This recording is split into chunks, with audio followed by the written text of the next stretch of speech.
So here's my first PC build. Starting off, I have a Ryzen 5 3600. I didn't order the X because I'm goofy, so I ordered just a regular 5 3600. It's a 6-core CPU that supports dual channel and it has a base clock of 3.6 GHz and can go up to 4.3. A part of ASUS's ROG Strix collection.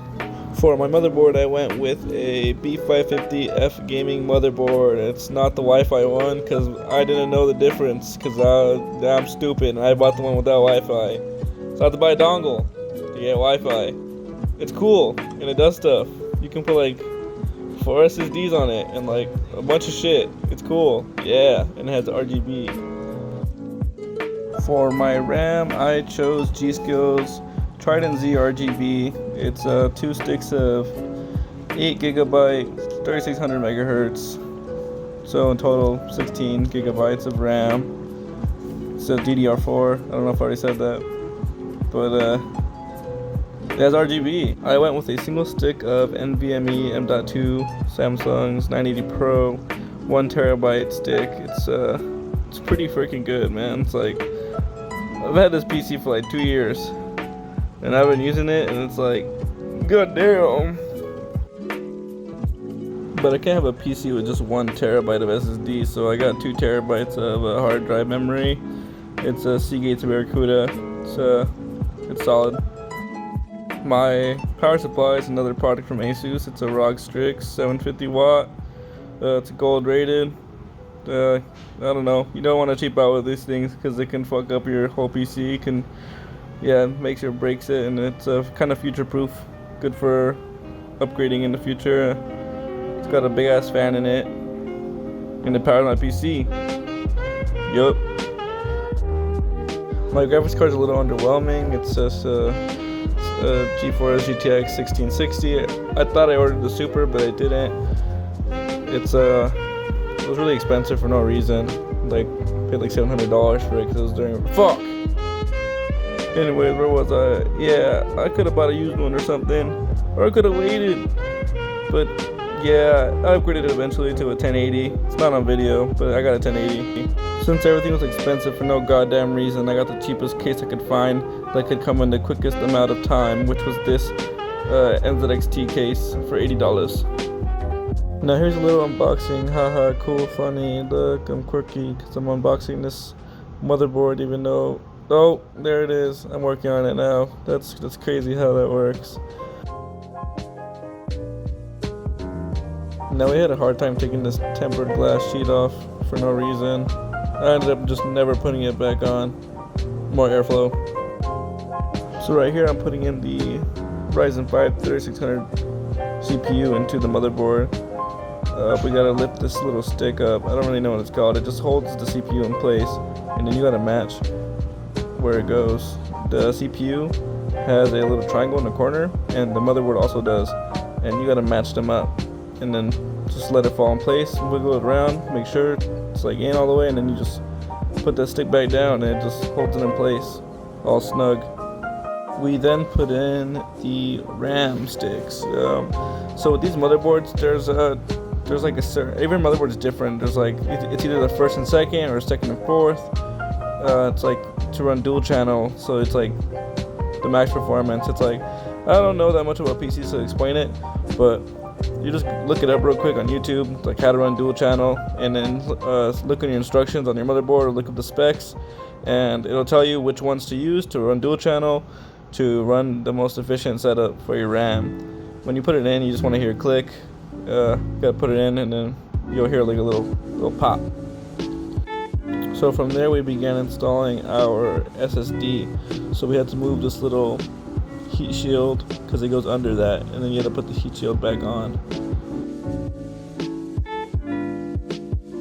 From there we ran into another little stoppage. We were like just looking for the little screw that goes under it to hold it in place because it just sticks up like that, as you can see, like at an angle. So you put a little screw into the motherboard, that's female end, and then you put the male end over the SSD, which clips it in place, keep it from going up like that, and then you can put the heat shield back on.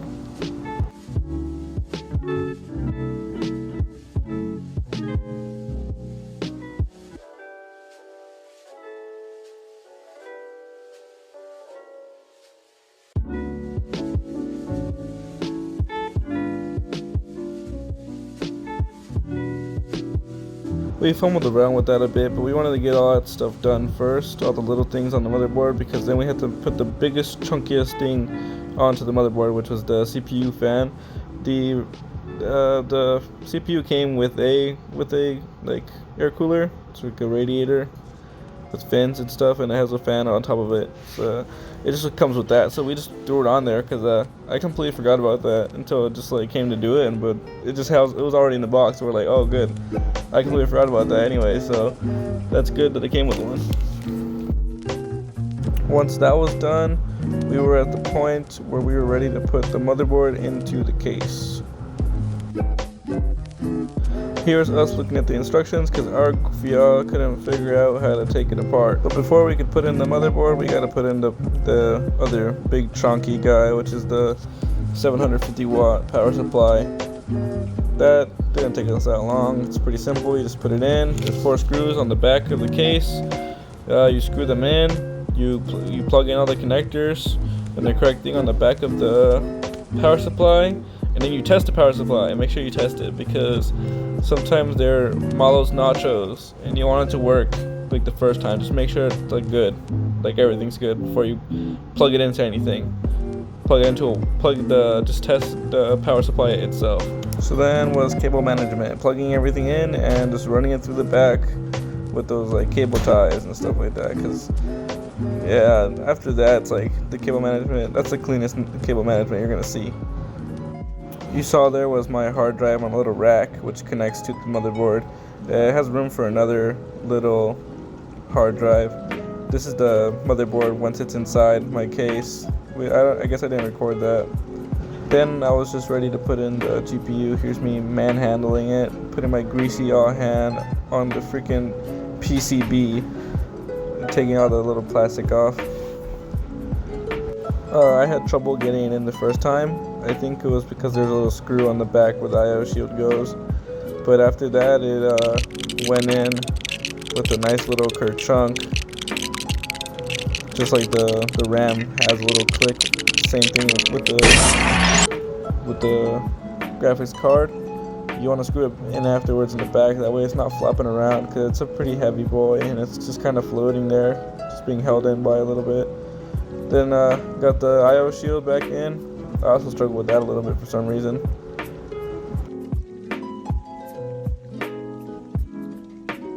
It really started to look complete at this point. It had almost everything in. There was the fans, the motherboard, all the guts. The power supply was in. Like, it just like really started to look really complete. And at this point we were pretty motivated. We were playing pretty good. Then like the more shadier parts of PC came. It's like wiring everything, making sure all the power connectors and all the pins are on, then troubleshooting everything, and like, yeah, that part was pretty boring. I didn't record any of that.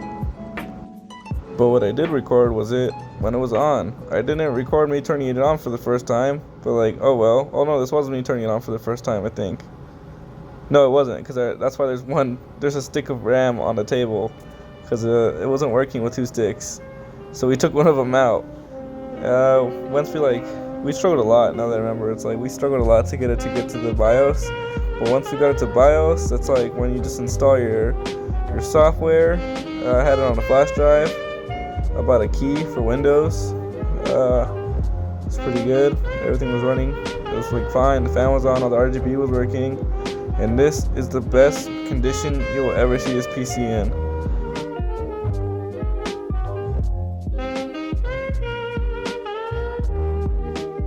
Later upgraded the CPU to a Ryzen 9 5900X because I wasn't happy with the Ryzen 5. Got pretty shit frame rate in Minecraft, and I thought this would do it, even though it's not really how it works. It's like a mixture of both CPU and graphics card, but I just didn't like the way the Ryzen 5 was working out. It was like kind of just, I felt like it was just maxing out all the time for like no apparent reason. Didn't really care about like what the purpose was, like what was making it do that. So I was like, freak it, I'm just gonna upgrade. Like I didn't even use that chip for like more than a week, and I just traded it. I got my money's worth from it. So I took that out. I struggled to get it out for some reason, and then like magically I attempted it again and it just came out. I don't know what it was, but it just came out. And then in goes the beautiful new boy into his new home, where he will stay indefinitely. I had a problem when I was building that I realized that it didn't come with a integrated cooler, like not integrated, but like it didn't come with a cooler in the box like the Ryzen 5 did. So I had to like overnight ship this Noctua air cooler in. That was like, I don't even know how they shipped it that fast. I ordered it like at night, like at 10 p.m. and then at 6 in the morning it was there. But I didn't care. In the morning, it came in, woke up, freaking put that shit on. It came with like its own, with a fan. It came with their own formula for their thermal paste. It came with this cool little like metal sticker thing that like the CPUs come with, but it's like different. I don't know. That was pretty cool. It had a weird bracketing system that I messed with for a while. I struggled with it for a little bit. Had to look at the instructions. Once I figured it out, it was pretty breezy. Got that boy in. Then I just had to apply my thermal paste. I decided to just do a simple dot in the middle, but it didn't work the first time because I fucking didn't take the damn cap off of the syringe. So I put a little glob, then I put some more because I felt like I needed more. And then in the cooler went. Got some cables in the way, moved those out the way. It was a pretty big boy. I have a lot of big boy stuff in here. It came with a like really long like Allen wrench style screwdriver, which was pretty useful because I would not have been able to reach all the way down there without something like that, or unless I had like a really big screwdriver. Which is one thing that I didn't think about when I was building this, was you need tools.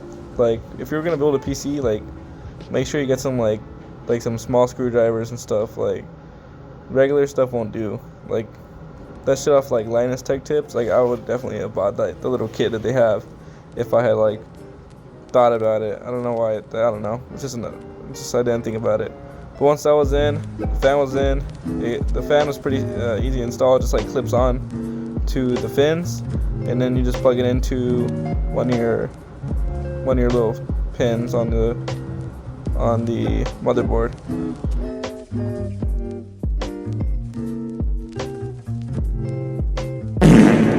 Just a disclaimer with that PC is that motherboard came with a disk that you need to install, which I did not, and it gave me many problems later down the line where my PC would just black out and it would turn off and turn back on when I tried to run certain games, and I lost my mind trying to troubleshoot it, where we just found it on some forum somewhere deep on the internet, because apparently no one has ever had this problem with this motherboard, or just not enough people have bought it.